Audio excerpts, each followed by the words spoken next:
And if you would like to answer in the chat, we'd still love to hear from you, ways that you're using AI currently. But we all had a chance to share a little bit in the quick form you used to sign up here. We shared ideas around what we're hoping to gain from this webinar. And so I wanted to just share some of the trends that I saw there so that we can ensure that today's webinar is really meeting you all exactly where you are and helping you find the right AI tools and know how to use them. And so three main things kind of came up over and over again in the responses. There were lots of good quotes that I could have highlighted on the screen, but picked out a few that were really representative of what people were looking for. So the first thing educators were saying they're looking for here is saving time. Okay. Abby spoke to this very well by mentioning that it's tedious work to create fun and engaging games and stories, and even more tedious to do that and target the correct words and phonograms where our kids need practice. And so there are definitely some ways that AI can help us save time in that we're going to look at. Another big trend that people mentioned is that they're looking for AI to help with lesson plans and resources.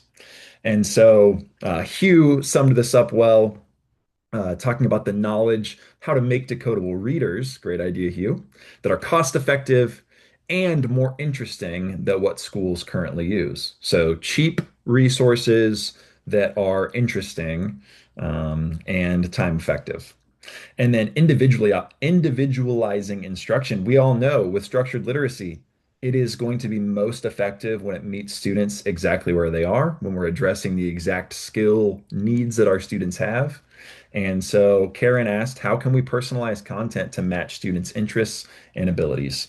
And so these are the sort of the main guiding forces that we're going to focus on today as structured literacy educators. And hopefully you leave today with some very clear tips and tricks that you can use and that you can return to with AI tools to help you in this endeavor. Um, all right, so let's talk about AI tools and the different types that are out there.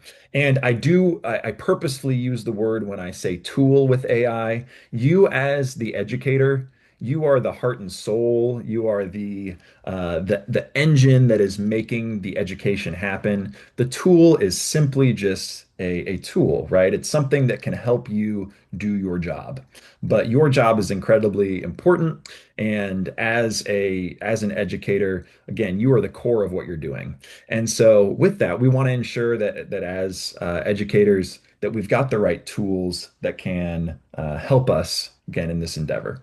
And so when I think about AI tools, I have a bit of a corny metaphor, but it does help me sort of conceptualize the different tools that are out there. So let's just pretend that we were trying to do some sort of construction project. Maybe we're building a birdhouse, or maybe we're building ourselves an actual house. I'm not sure. But our general AI tools, they're going to function kind of like our hammer. They're quite useful, but they're kind of a blunt instrument, right? They're meant for everyone. They can be used on a lot of different projects, but maybe they're going to be helpful in some parts of our project, but not all of them. We also have AI tools that are made specifically for education. We're going to look at some of these today. And I like to think of these more like a screwdriver. There's a little bit more of a fine point to them. They can help us do a little bit more of the detailed work that we need to do as educators. But where we want to focus the most of our time building is with the most effective tool. And so in our metaphor here, that's our power drill, right? It's the tool that's going to help us do that fine work that we need to build something that's excellent and do it quickly and effectively. And that's in our metaphor here where structured literacy AI tools come into play.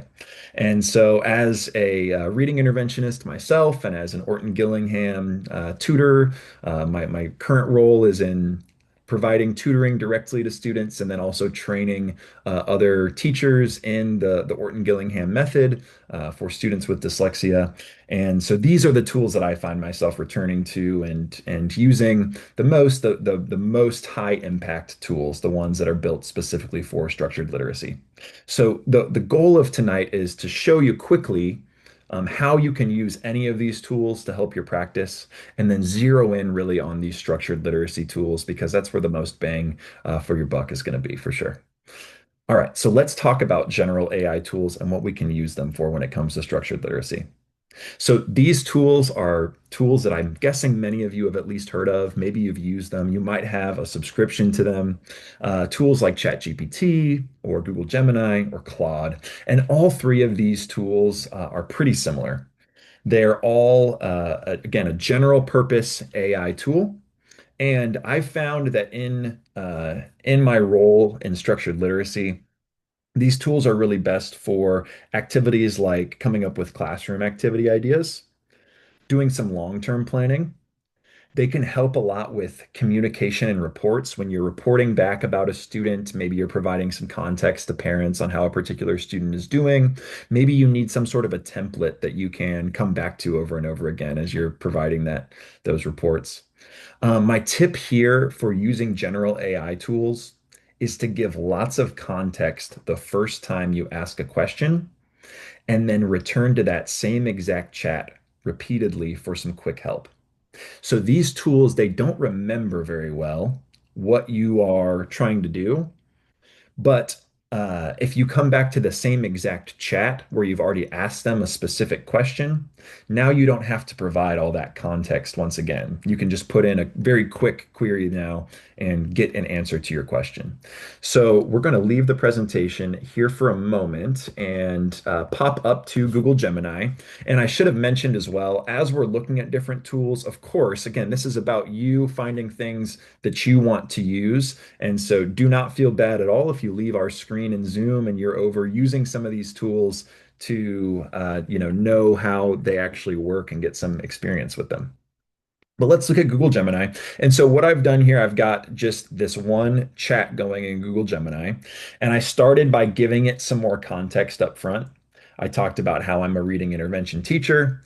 I've got a group of 6 students. I gave it really basically what they're working on and kind of the needs that they have. And then I asked, what are some classroom games that I can play to reinforce phonics skills? So it's given me some fun, different ideas here. I could do a phonics scavenger hunt. We could do some sort of a relay race. We could do, oh, Pictionary. That's a good idea. But let's say that maybe we try some of these ideas and I come back a week later and I don't have time to go through and give all this context again. Okay, here's who I am. Here's who I'm working with. Here's the skills we're working on. If I come back to this exact chat, phonics games for active learners, now I might just type in games for fluency. I didn't give it any context here. It's got the context because I've already given it. And now it's given me some new ideas. And so again, this is a useful tool. It's really nice for just coming up with some more ideas, helping you be creative, so that you can spend more time actually, implementing something fun like this with your students. So again, the key point that I want to leave you with here is when you're using these tools, give it lots of context up front. Don't of course give any identifying information, sensitive data, anything like that, but explain who you are, what you want out of this particular chatbot, and then that way you can go right back to that chat and get some quick advice. There's our hammer. Okay, let's look at our screwdriver. So again, in our metaphor, these are those education tools that are actually, or those AI tools, I should say, that are actually made for education. So they are tools that are trying to kind of fit the broad needs of educators, but typically they're coming from maybe some research on education. Hopefully, many of these are coming with some educator feedback. But again, as structured literacy educators, these are still somewhat blunt tools for us. Okay, we know that what we do is unique, it's specialized, it's not well understood always by the entire education industry. And so, really, the best things that I've seen that these general education AI tools like Brisk Teaching, Magic School, Diffit, again, there's a number more of these. Some of the great things that they can do for structured literacy, they can help you differentiate texts. So if you got a high quality text and you need to differentiate it for students at a different level, there's some neat tools that we'll look at that can do that. They can help you support other content areas. They're also, as educators, we know sometimes we need those lesson plans that are really there to kind of check a box, right? Maybe we have a substitute teacher coming in, and our administrators asked, can you provide a lesson plan for them? Or maybe we have an administrator that wants to constantly see our lesson plans. These AI tools can be helpful for creating something like that.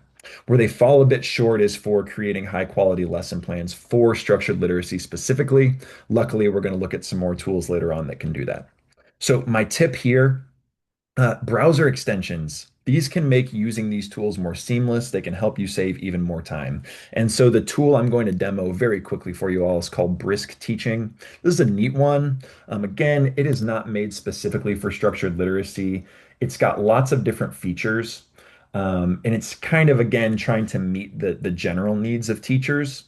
And so very quickly, how you use the tool, I just simply have gone to briskteaching.com and I signed up for a free account here on Brisk.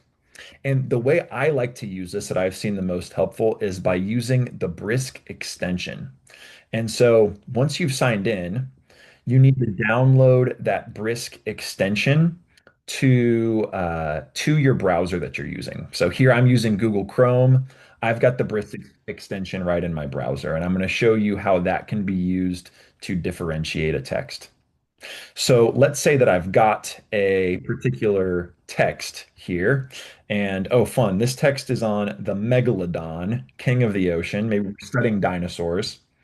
And maybe I'm working with first grade or grade one primary students. And look here, my text that I found is grade four.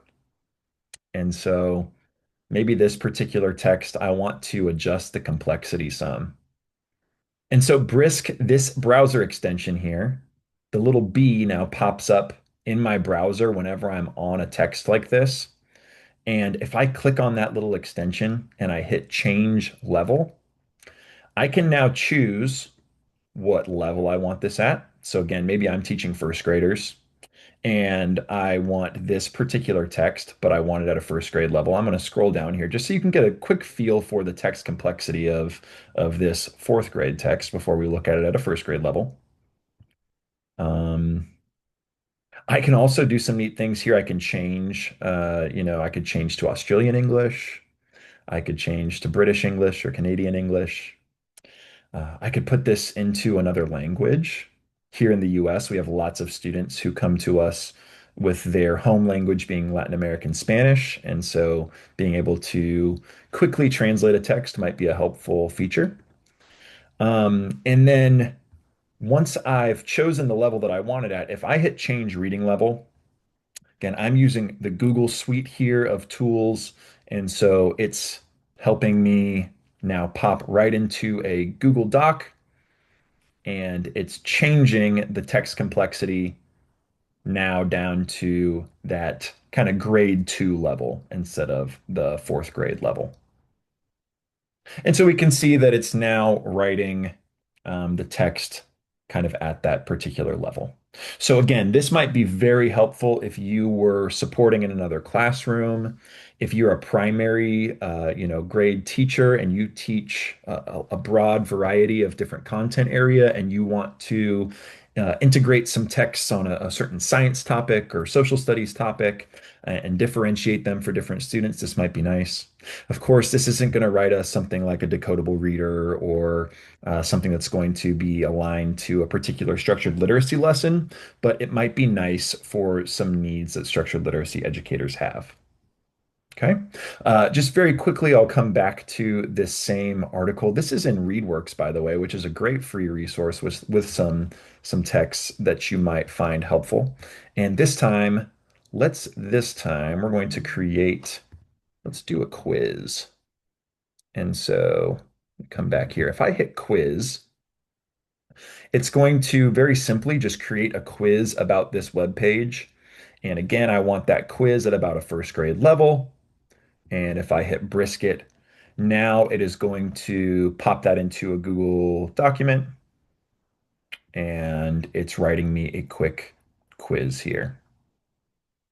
So again, what these sort of blunt tools the the educator at large, what they can do is they understand the education world. They understand the basic things that educators need, things like lesson plans and assessments. What they don't do a great job of is providing really solid lesson plans, assessments, etc., for us as structured literacy educators. But they can help us in some ways, things like differentiating text that we looked at there. Okay, let's get on to our power drill though here. So in our again in our metaphor, our slightly forced metaphor here, if we're building something, we want to make sure we're really investing in and spending most of our time with the tools that are going to be the most helpful to us. And so here we've got our power drill tools. These are our ones that are supercharged a little bit. They're really unique and specific to the needs that we have. And so these are our AI tools that are actually built by and for structured literacy educators. And so they're already fluent in the world that we live in, where as structured literacy educators, things about, a scope and sequence of different phonics skills that we're teaching, or what it means to be a decodable text, these sorts of things. We don't have to explain that to these sorts of tools. Okay. And so what these are best for, creating decodable texts. And I underlined here decodable because you could go to ChatGPT and you could put in, create a decodable text. And, ChatGPT is hardwired to try to give you a response, right? It's going to write something. But what it writes may not truly be decodable, and it may not be decodable for the particular students that you are supporting, right? It may not actually meet the specific needs that they have.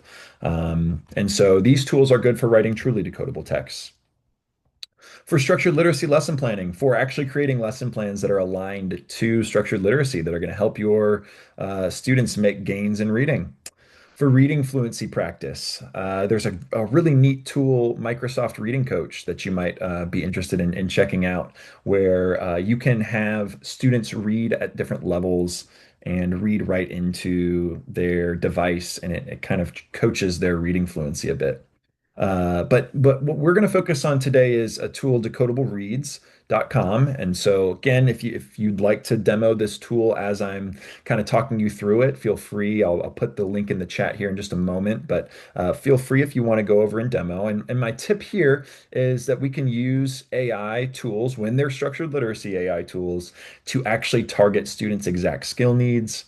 And then what I'm most excited about and what students are most excited about to actually reflect their unique interests, bring to life some of the things that they're passionate about. And so we are going to be going here to decodablereads.com. Now, I'm going to go back to the home page really quickly and get the link for you and put it in the chat here for everybody.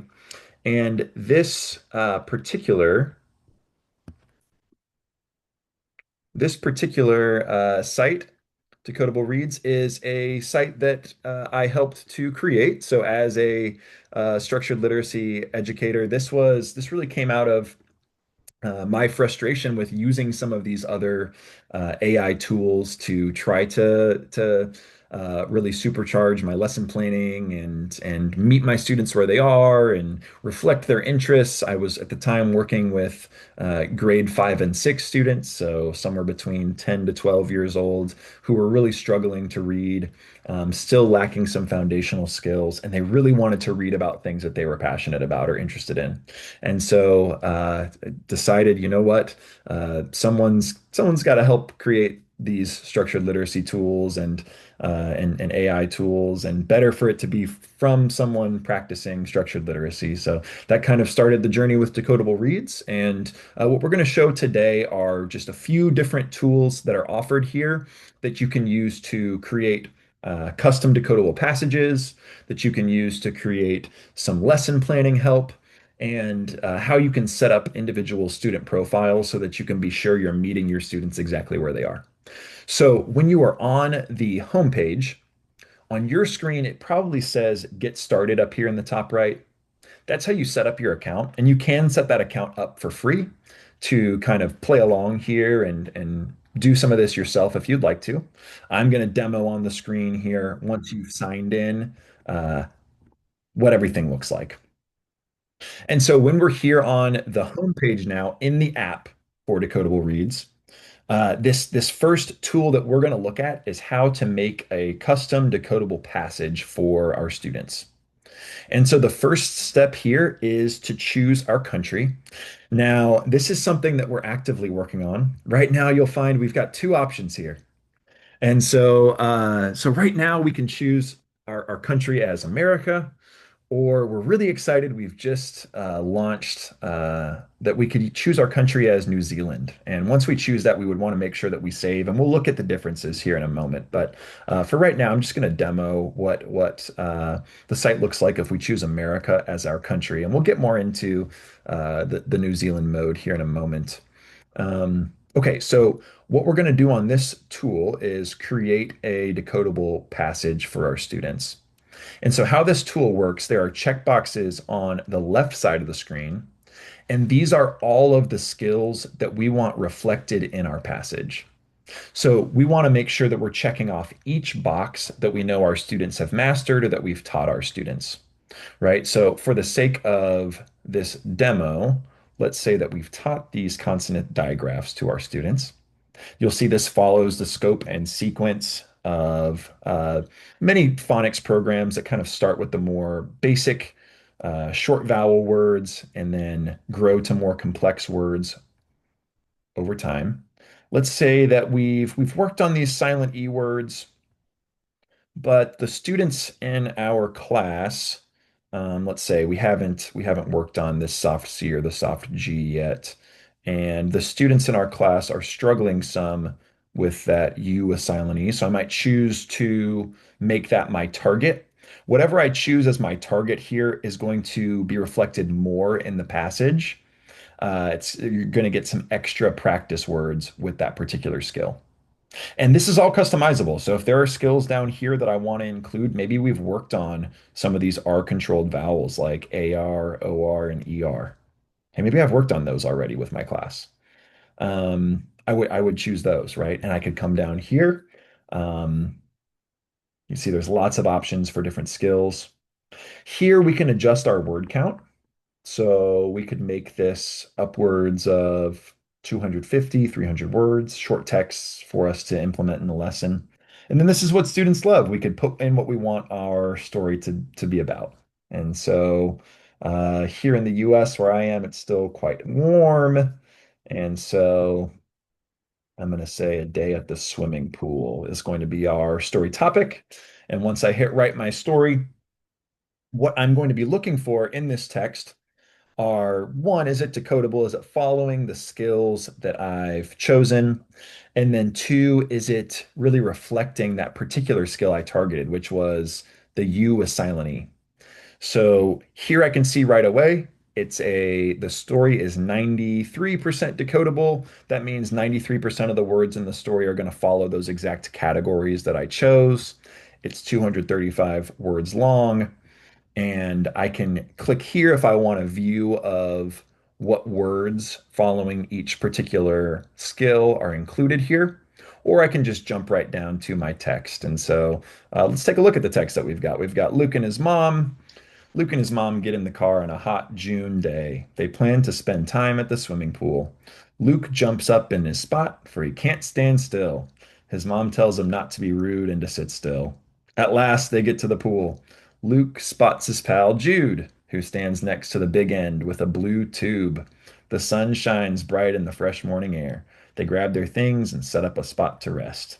And it goes on from there. And so we can, again, we can see that the story, it's kind of starting us with a logical starting point that Luke and his mom are on the way to the pool. Eventually, they're at the pool. And then here at the end of our text, when it comes close to lunchtime, mom tells the kids it's time to go home. Right? Luke does not want to stop swimming, but he must go.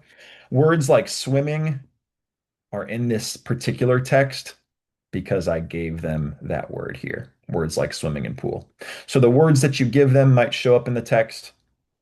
Otherwise, the program is going to do its best to write the story actually decodable. If we find words in the text that aren't decodable, that we want to edit out, this box is fully editable. So I might instead say the sun shines bright in the fresh morning air. I might just say the sun shines on this day, right? If I wanted to edit this and make it a little bit more decodable for my particular students. Once I've got my text and I've edited a bit, I can create a comprehension quiz for this particular text. And so this quiz should also be generally decodable for students. It's got a couple multiple choice questions. It's got a couple open response questions. And then for me to actually use this with my students, I can click on this button that says download worksheet, and it's going to pop it right into a printable worksheet here. This is something that I could print, or if I'm teaching virtually or tutoring virtually, I could share my screen and show. This has got the text here. It's got stretch words here. So these are the words that did not follow those particular categories. These would be good ones maybe to practice with my students prior to reading. And then it's got that comprehension quiz right there as well. Let's do this. Let's see this exact, I'm going to refresh here, and we're going to see this exact same story topic. This time I'm curious how the text might change a bit if we try a different country mode. And so as I mentioned before, bit of brief background on this. So we've been able to work with a couple of excellent Kiwi educators to help us in this endeavor of creating decodable texts for a New Zealand audience. And so when I click this button, it's going to change the AI a bit. This AI is now going to be more optimized for New Zealand English. And so the words in the passage will potentially look more familiar to students. You have some options here that you don't have uh, for the American English. You can choose from Maori. We know I've been, following a bit of the news in New Zealand recently around this, and I know it's quite a hot button issue. And so these words are optional here. You can include some basic Maori words for your students. You can include some intermediate words. And again, this is all something that we've launched recently with the help of some educators who provided some feedback and some context for us. But definitely something that the folks from New Zealand who are here on the call, I would love any feedback that you all have with this too. For the sake of this example, let's go ahead and let's leave the basic words there. And we're going to add those same, let's just do those same skills that we did before. And let's come down here and we'll just do a day at the swimming pool again.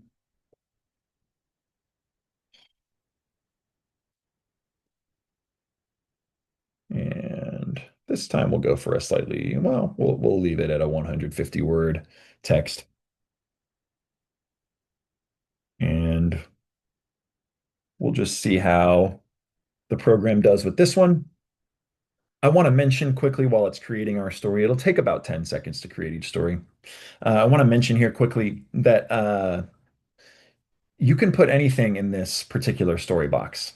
And so we'll do one more demo in a moment, how you can include students' names, some of their more precise interests, because we know students, yes, it might be engaging to read about a day at the swimming pool, but it might be even more engaging to read about, a day with your best friend, Mandy, at the swimming pool playing Pokemon, right? So students are going to have their own really unique interests and wants and needs here, and we want to be able to reflect those as well. All right, let's take a look at our text here. And so we chose New Zealand mode for this one, and I will just kind of pause and let you read the text a bit. We've got Luke and his mom get to the pool on a hot June day. The sun shines and Luke can see kids play in the pool.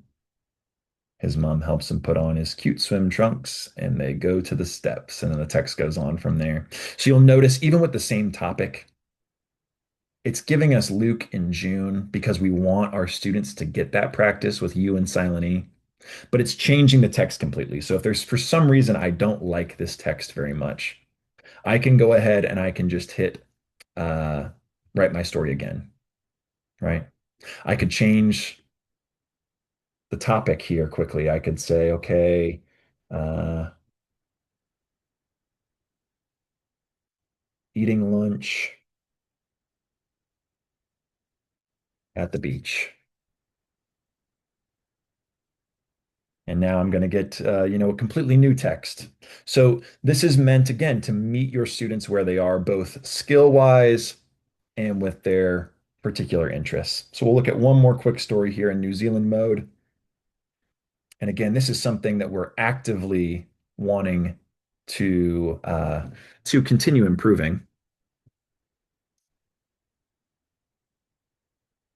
Here we've chosen those what we're calling kind of the basic Maori words.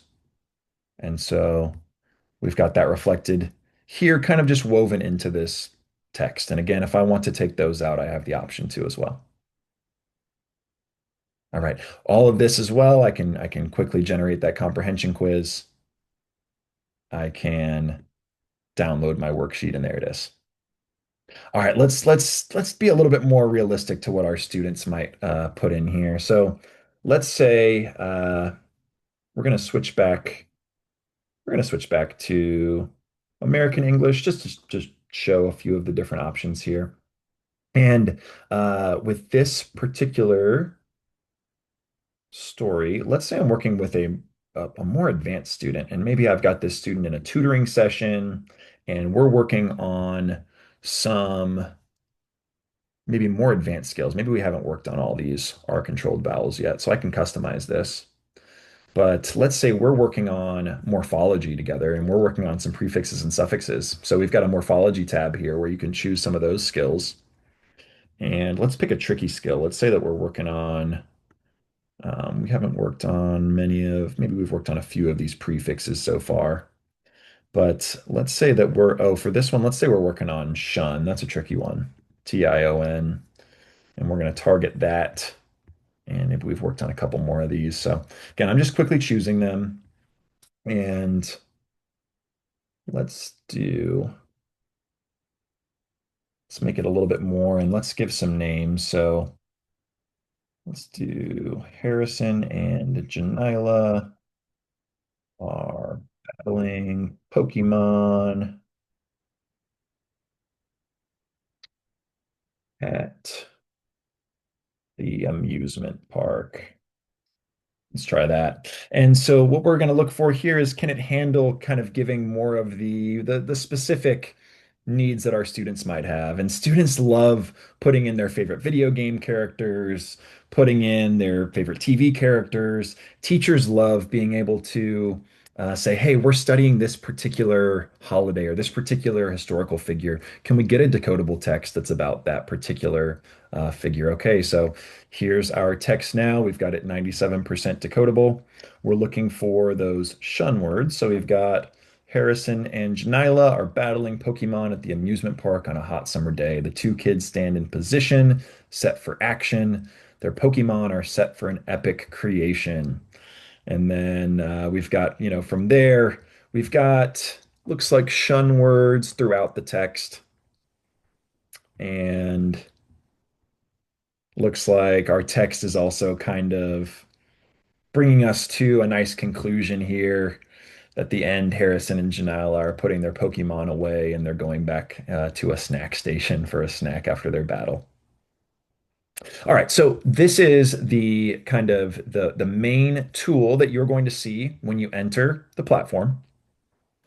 The first thing, again, I would recommend doing is choosing which which country, I should say, you want the text to match.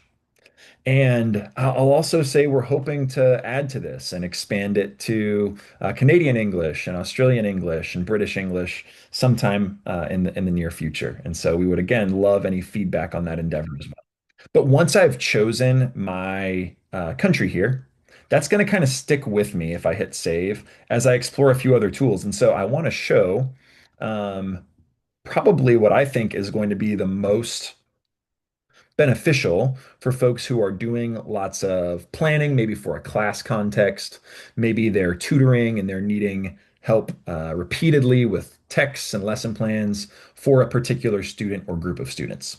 So if I go to this classroom tab up here, this is where I can create individual classrooms and student accounts. And so classrooms are simply just groups of students. And so you can see here in my account, I've got a few different classrooms, a few different groups of students that I see. And then within each classroom, I can create a student account. And so it's as easy as just typing in the student's name. So maybe I've got Benny and I'm creating a username for Benny. I can choose what this is going to be. And I'm making Benny's account. It's as simple as that. And once I've done that, what I want to do is go and choose the specific skills specifically for Benny, right? And so I'm going to go to his manage skills page, and here's where I can customize specifically for him. And so the nice thing with this is I'm not going to have to return to this page and constantly be tapping all these boxes. I can do it once, I can save it, and then I can come back over time and see more, add more skills for Benny. So let's say that Benny has been working with me in tutoring, and so this is going to be very prescriptive to what he's able to do. And so maybe on his assessment, I know that he's got a few different skills throughout, and so I can make this fully customized to his needs.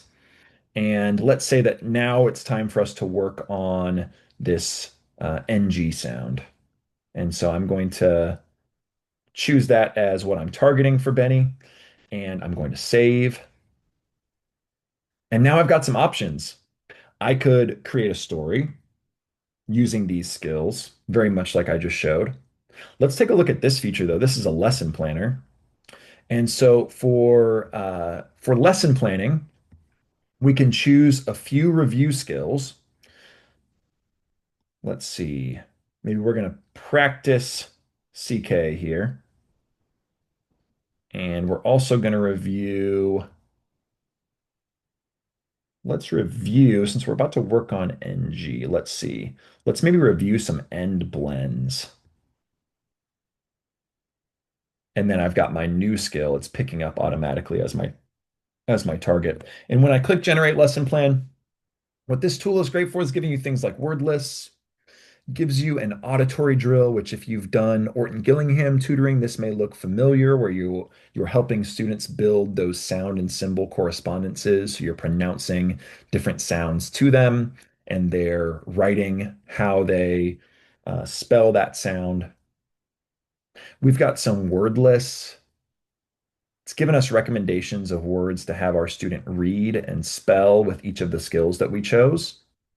And I can edit these, right? So if I've got a student and I know, let's see, oh, I don't think Benny has QU yet. So I might take quick off of his list here quickly, and then I'm going to save. I've got word lists for my other review skill and for my new skill. Generating sentences. This is a great feature for things like dictation sentences or for some reading practice. And remember, my skill here was the NG word ending. And so I've got sentences that can practice that. I've got sentences that can practice my ending blends and then those CK words. And then again, I can edit these too if I need to. And then the last thing here is I've got my story generator built in. So for this one, my students, especially if I'm making a lesson plan specifically for my student or maybe for a group of students, I like to customize it some. So let's put Benny in the story, and let's say Benny plays with his dog, and let's say that his dog is named, I'm going to use my childhood dog named Chipmunk, and we're going to generate the story there. So you'll see as it generates, we're going to have this in a template that we can also download. I will say this is a great starting point for a solid structured literacy lesson plan. It's prescriptive specifically to the student. I might find myself doing some editing here, but it's saving me the time of finding my different resources of different word lists, finding my resources of dictation sentences, or heaven forbid, writing them myself, which I know many of us have probably done, saving me the time of finding a story. And now it's a story that my student is actually in. So he's going to be really excited to read. And I can edit this too and save. And so when I hit download, this also is something that I can download here. I can print it. I can have it up on my computer when I'm working with Benny. And it's got his text in here at the bottom. This is also great for sending home supplementary materials for students. If you have parents that are really wanting to help students at home, if you have students that need more reading practice and you want it to be decodable and aligned to their skill needs. Back in the classroom, let's look at what happens if I've got a class of maybe 20 students. Maybe I'm teaching grade one and I've got 20 kiddos, and I can create profiles for all of them. I have the choice here. I could go in and I could differentiate all of them. I could make them all have different skill needs. Or I could, let's say we're working in that same kind of context and we've got these silent E words, and now it's time for us to work on CE words. So I'm going to make that my target. But I've got a group of 20 students and I want to make that the target for all of them. I just got to click this toggle here, apply skill changes to all students. Now I don't need to go through 20 times and make that skill be the target.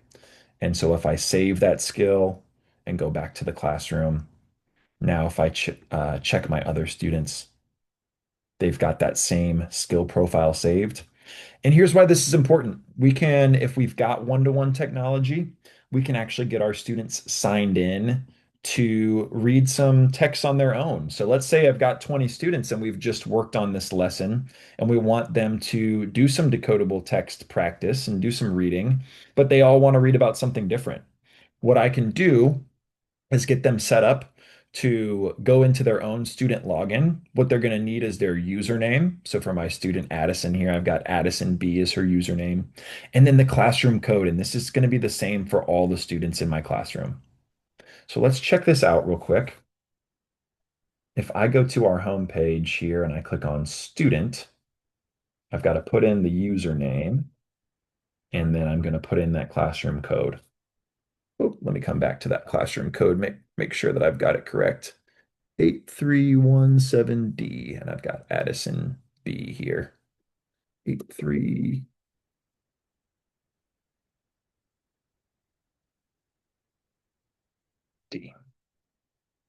There we go. And so once I log Addison in, now Addison is simply worried about what does she want to read about today. And I could log in all my other 20 students or help them log in, and they could, put in their own topics. We've got a few other activities that they can do here that we won't have the chance to explore in depth today. But again, I'd love, if you have the chance to log in here on your own and do some exploring. So here, what Addison's texts will all be are focused on the skills that I've saved on my end. She's simply worried about entering the topics that she wants to read about and getting texts at her level. So we've looked at how to create some decodable texts. We've looked at how to create some basic lesson plans. We've looked at how to create different student profiles so that we're sure we're targeting the actual needs that our students have. And this is where we as structured literacy educators are going to find probably the most time savings and the highest quality outputs when we're working on a tool that's actually made for us and by folks who have the expertise in this area. And so there are, I'm sure some of us maybe hoping or itching to get to work as educators. I know we like to immediately be able to put things into action. And so I hope that you'll, maybe choose one of the tools that we looked at today and put it into action. If you're hoping to use Decodable Reads, I will show you briefly just one more time how you can log in there. And then I know that I've probably neglected lots of great questions that are in the chat because I've just been, talking on this screen. And so we're going to get into a Q&A here in just one moment. Just to show you how to log in, if you were hoping to use Decodable Reads today, you can create an account for free. With that free account, you can make 10 custom decodables, just like we showed. You could choose, to make decodables in American English mode or in New Zealand English mode. And then you could, just kind of check them out and see what you think. If you would like to use some of the other features that we looked at, things like creating a student profile, things like creating lesson plans, you do need to upgrade for those other features. And we'll talk about what that looks like in just a moment. But if you'd like to try this out or make a text for your class today or for a student that you're going to work with tomorrow, then you can log in right away and you can get that started. All right, let's get to our Q&A.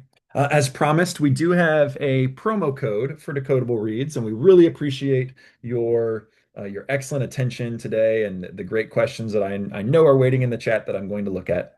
The promo code is Webinar 2025, and this promo code would get you 30% off of any plan that's offered on Decodable Reads. And so, just very quickly, those plans are we have a bronze, a silver, or a gold plan. What the bronze plan does is it gives you unlimited access to that first tool that we looked at, where you're creating custom decodables, you're making comprehension questions, you're exporting and printing. And that plan, the pricing is here. These prices are in USD, and this price does not include the promo code. And so I've put them all kind of translated them into what the cost would be per month, just so you can see that there is a sizable cost savings for doing an annual plan. And then again, the promo code here, Webinar 2025, will get you 30% off that plan, whichever plan that you choose here. And so this code will be active until the end of September. The silver plan here, it's all those bronze features. Plus, you can create lesson plans and some writing activities that we didn't get a chance to look at. But you can do that. The silver plan does not allow you to create those classroom profiles. So these would be lesson plans where you would be kind of customizing the skills each time. And again, the pricing's here without the promo code. And then the gold feature, that's all of or the gold tier, I should say, that's all of the silver features. Plus, you can create those student profiles. You can log your students in for some independent practice. You can create those classrooms where you're actually ensuring that the skills are saved and you are just coming back to them time after time and adding more skills. If you are working for a particular school or an organization and you're just interested in partnering, or if you've just got some good ideas and you want to give us some feedback on maybe you've got, feedback on the way that our tools are writing decodables for kiddos in New Zealand, and you've got some ideas about that, we would love to hear from you. We do form partnerships with schools and organizations. With that, we have sort of an organizational pricing structure where it's very flexible to however many people might be in your organization. And we work in terms of training and providing an extra layer of support. But if you're on today and you're excited about, using this tool to really help you improve your lesson planning, you can go on our site now and make a free account. And if you enjoy what you see, you can sign up.